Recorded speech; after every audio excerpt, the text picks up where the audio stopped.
بسم اللہ الرحمن الرحیم۔ صرف 5 منٹ کا مدرسہ قرآن و حدیث کی روشنی میں۔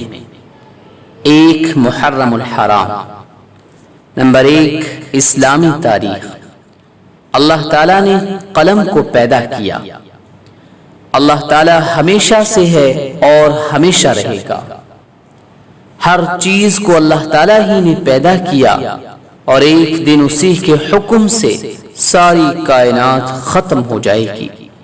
قرآن کریم میں اللہ تبارک و تعالی فرماتا ہے کہ ہر چیز ختم ہو جائے گی اور صرف آپ کے عزت و بزرگی والے رب کی ذات باقی رہے گی۔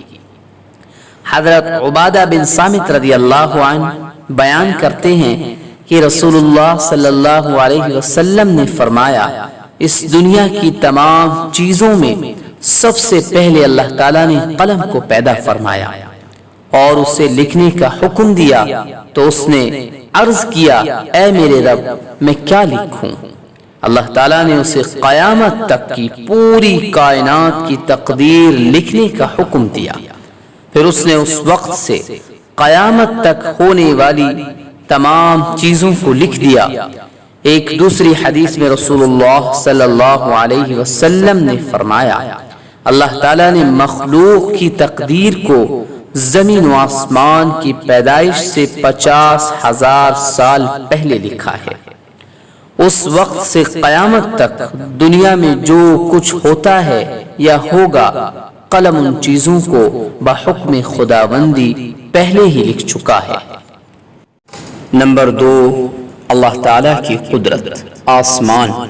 اللہ تعالیٰ نے ہمارے اوپر مضبوط آسمان بنایا، روشنی کے لیے اس میں چاند، سورج اور چمکدار ستارے بنائے، اور اسی نے بغیر سہارے کے اس زمین کو گرنے سے روک رکھا ہے، جبکہ انسان ہلکی سی چیز کو بھی بغیر سہارے کے روک نہیں سکتا، مگر اللہ تعالیٰ نے ہزاروں سال سے آسمان کو بغیر ستون کے روک کر اپنی زبردست قدرت کا اظہار کیا اور لوگوں کو اس میں غور و فکر کرنے کی دعوت دیتے ہوئے فرمایا، کیا وہ نہیں دیکھتے کہ آسمان کو بغیر ستون کے کیسے بلند کیا گیا ہے؟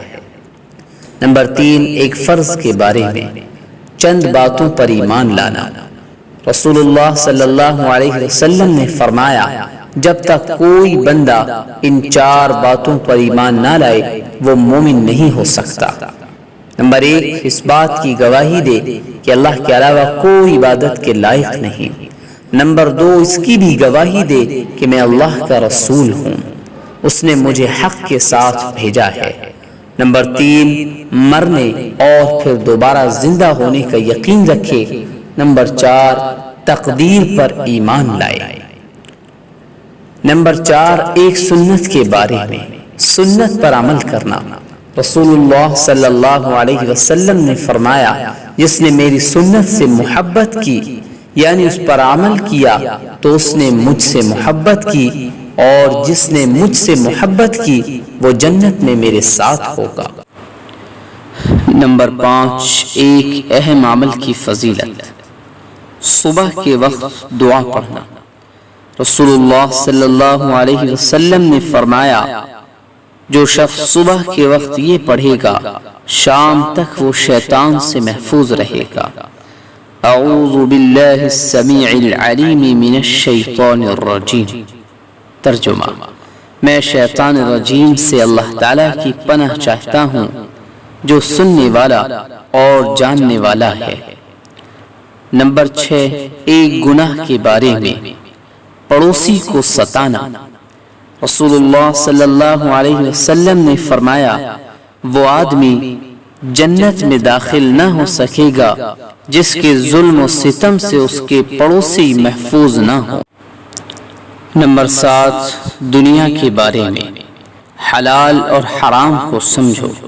رسول اللہ صلی اللہ علیہ وسلم نے فرمایا، عن قریب ایک زمانہ ایسے آنے والا ہے جس میں آدمی کو یہ بھی پرواہ نہ رہے گی کہ مال حرام ہے یا حلال۔ نمبر 8 آخرت کے بارے میں قیامت میں مجرموں کی حالت۔ قرآن میں اللہ تعالیٰ فرماتا ہے، اعمال کا رجسٹر سامنے رکھ دیا جائے گا تو اس وقت تم مجرموں کو دیکھو گے کہ وہ لوگ ان اعمال ناموں میں لکھی ہوئی چیزوں سے ڈر رہے ہوں گے اور افسوس سے کہہ رہے ہوں گے ہائے ہماری کمبختی، یہ کیسا دفتر اور رجسٹر ہے جس نے نہ کوئی چھوٹا عمل چھوڑا ہے اور نہ بڑا عمل، سب ہی اس میں محفوظ ہے۔ نمبر 9، طب نبوی سے علاج تقدیر کے خلاف نہیں۔ حضرت ابو خزامہ رضی اللہ عنہ بیان کرتے ہیں کہ ایک شخص نے رسول اللہ صلی اللہ علیہ وسلم سے عرض کیا، اے اللہ کے رسول صلی اللہ علیہ وسلم، ہم لوگ جو جھاڑ پھونک اور دواؤں کا استعمال کرتے ہیں اور پرہیز کرتے ہیں تو اس سے تقدیر الہی کی مخالفت تو نہیں ہوتی؟ رسول اللہ صلی اللہ علیہ وسلم نے فرمایا یہ بھی تقدیر الہی ہے۔ نمبر 10، قرآن کی نصیحت۔ قرآن میں اللہ تعالیٰ فرماتا ہے یہ کلام بڑے رحمان اور نہایت رحم کرنے والے کی طرف سے نازل کیا گیا ہے۔ یہ ایک ایسی کتاب ہے جس کی آیتیں صاف صاف بیان کی گئی ہیں۔ ایسا قرآن ہے جو عربی زبان میں ہے، ایسے لوگوں کے لیے ہے جو سمجھدار ہیں۔ یہ قرآن خوشخبری دینے والا اور عذاب سے ڈرانے والا ہے۔